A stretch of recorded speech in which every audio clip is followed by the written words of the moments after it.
Hello and welcome back to the ManageMe Podcast. A very warm welcome to all of you from cloudy London. And today I have a very important thing to talk about: gratitude.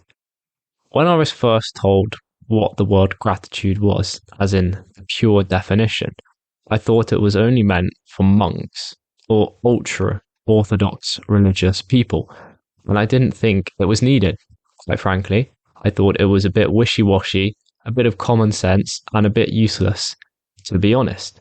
Recently, I have realized that the things I remind myself of, or the things I think about to help motivate me, is actually in itself me practicing gratefulness and gratitude.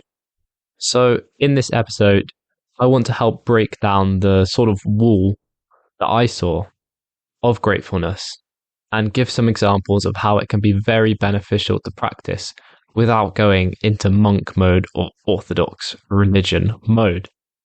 What's in it for me? Why would I be grateful? Why would I practice gratitude? I think there's a fine line that we see in our minds between being grateful and practicing gratitude. And we see practicing gratitude as some ultra religious thing, like I said before, like a monk in a temple would practice gratitude because it's practicing. Why would we need to practice something that we should just have naturally? Then if you say, oh, being grateful, that's much more friendly and it seems much more accessible. But in reality, practicing gratitude and gratefulness, being grateful, are exactly the same thing. What's in it for me? Absolutely nothing. That is the whole point of it. For me, gratitude is more about grounding myself and knowing that I have so far had an amazing life that I'm forever grateful for. Completely appreciating that I'm extremely lucky in my situation that I'm able to study right up to the university level, and I haven't endured any severe hardships throughout my whole life so far. Whereas lots of friends and lots of people I've met along the way have had severe hardships and faced severe difficulties. So I'm extremely and eternally grateful for all of that. And even to the point where I'm able to produce something like a podcast, only I'd say a select few people in the world can produce podcasts. You need a solid internet connection, you need a microphone, you need a laptop. And while it may seem as though the whole world these days is on social media, from everyone you see on Instagram going on their fancy holidays, to flying first class, to getting a job promotion, to getting a new pet, in reality, it's still less than 50% of us who are connected to the internet and have a device ourselves. It's around 3 billion. And obviously, the world's population has now reached the critical 8 billion people. So there's a whole lot of people out there who we will just never come in contact with because we have no way to reach them, yet we think everybody is like us, and we live in our own individual bubbles. And I'm a massive victim of this. I sometimes assume that the people around me have had exactly the same experiences as me growing up, know the same things, have lived in the same environment. And then I question myself when they don't get cultural jokes that I make or things that I talk about, when they don't actually understand what I'm talking about. And it is, of course, because they have not had the same opportunities. They have not had the same experience as me growing up. They may have had even better opportunities, even better experiences, but they're just not the same as mine.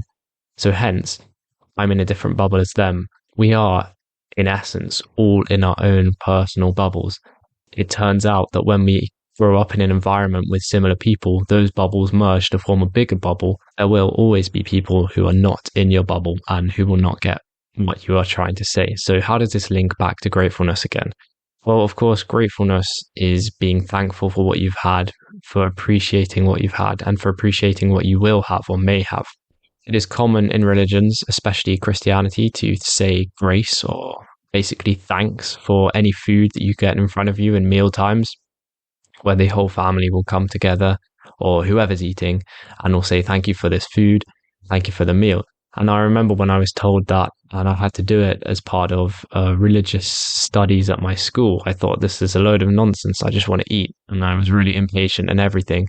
I thought, oh, this is only for old people who need to sort of redeem themselves somehow, to redeem their sins, and they need to say thanks before all their meals because they may have done bad things in their life to get on a better track or something. it was a load of nonsense what I was thinking. But I did think it wasn't applicable and it wasn't necessary or even helpful or beneficial for me to say grace or to practice gratitude or anything. So I continued my life that way until recently, when I realized that I had a lot of things that I was thinking about and I wasn't really sure why I was thinking about it. And to slow myself down, I sat back one night and I just thought, what have I done in this life? What have I had in this life? And I realized hundreds, thousands of times, thousands of opportunities, thousands of experiences, thousands of meals that I've had in my life so far that I'm forever grateful for, because back when I was younger, I was not the one providing for myself. I still am not providing for myself. I am a student. And who is doing that? It's my parents, my family. I am forever grateful for them because they are the ones who have helped me to get to where I am now. Without food, for example, I would quite frankly be dead. And unfortunately, that is reality for a lot of people in the world. But yet we somehow ignore it quite a lot of the time because we are in our own bubble. And I know I've said this before, I am a massive victim of this and I'm trying to work on that. And that's what this podcast is about. It's about trying to grow. It's not about where you started, but it's about the gradient and it's about the growth potential that you have and where you are going.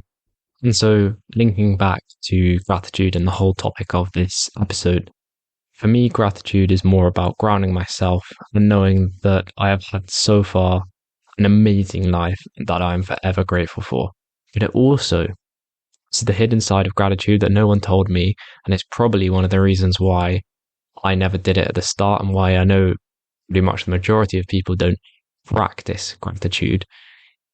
It also gives me the confidence boost to go for things I may not normally have pursued. So that's opportunities, that's experiences I may not have normally gone for, because by practicing gratitude, by being grateful for the experience I had, it allows me to say, look, I've had such an amazing life. I've had amazing opportunities so far. It would be rude. It would be selfish, essentially, if I didn't take these opportunities that I was given, because if someone else was in my place and have had the experiences and the opportunities that I've had, it would be selfish for them to squander that and to not go for things to the best of their ability, because they've been given such wonderful resources and such a wonderful starting point. It would be wrong and selfish for them to not pursue that and to squander that opportunity that is the life that they've been given. And so by practicing the gratitude and saying I've had what I've had so far, it doesn't allow me, it gives me the boost I need sometimes, because I do lack confidence sometimes in these things. It gives me the confidence boost to go for things that I may not have normally pursued. These are additional experiences. For example, starting out this podcast, I got to the point where, I had a free summer. I didn't have to work. I didn't have to study for anything. I had the wonderful opportunity of a free summer when I was about 16, 17 years old, which is an amazing thing to have. I had the wonderful opportunity to make something because I've always liked creating things. And I thought to myself, I want to make something that will truly make an impact. And instead of just this wishy-washy things that I've been learning in school in terms of how we can be a better person and everything, our PHCE classes, I think they were called, it wasn't really wishy-washy. Unfortunately, the environment we were in school, nobody wants to learn about how to be grateful when they're sat in a classroom and they just want to get home.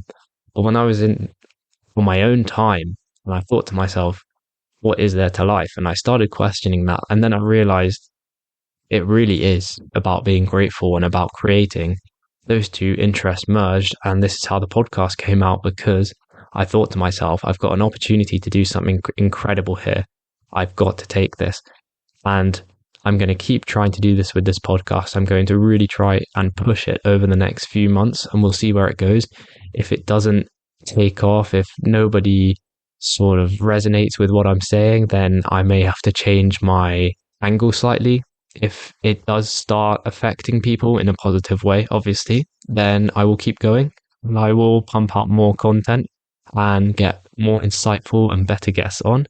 And once again, As I said in previous episodes, there are guests pretty much every other week now because I've started interviewing people as well as recording my own solo episodes on the side, allowing me to pump out more content and really, really great conversations than before. The final thing I want to touch on before I finish today's episode is I feel as though you cannot force gratefulness. You cannot force gratitude. Like I was saying before, when you're learning it in school, in that classroom setting where in a traditional classroom, you're being drilled into learning things. You're trying to force it into your mind. You're trying to remember, oh, what date did this battle happen? Or how do you write that? Or what's the chemical formula for what? And when it comes to more personal things, well, very personal things such as gratefulness, personal development, mental health, I feel as though you cannot force someone to do that. You cannot force them to grow. You cannot force them to expand, to ground themselves. It's something, unfortunately or fortunately, depending on how you look at it, it's something that has to be done on our own time and by ourselves. We have to be motivated by ourselves to do it, because even going to workshops, mental health workshops and everything, it's not the same as sitting there and thinking about it yourself and deciding to do it yourself, because that's when it really resonates with you. And that's what passion is as well. When you've got nothing to do, what do? That is your passion. When you've got nothing to do and you play sports, you'll enjoy that. You'll be great at it. Well, I assume you'll be great at it, but you will enjoy it. If you've got nothing to do and you play music, you'll have a passion for music. If I've got nothing to do sometimes, I will make this podcast because it is my passion. And I think you cannot force people to make their passion. You've got to let it happen naturally. And it's the same with mental health and personal development. So when I try and do it on purpose, it just doesn't feel right. And that is the same with the majority of personal development. You just have to feel it and you have to be the one to change it. All I can do is give you a slight nudge and push you, turn you in the right direction, but you're the one who has to take the first step. Thank you very much for listening. This has been the ManageMe podcast.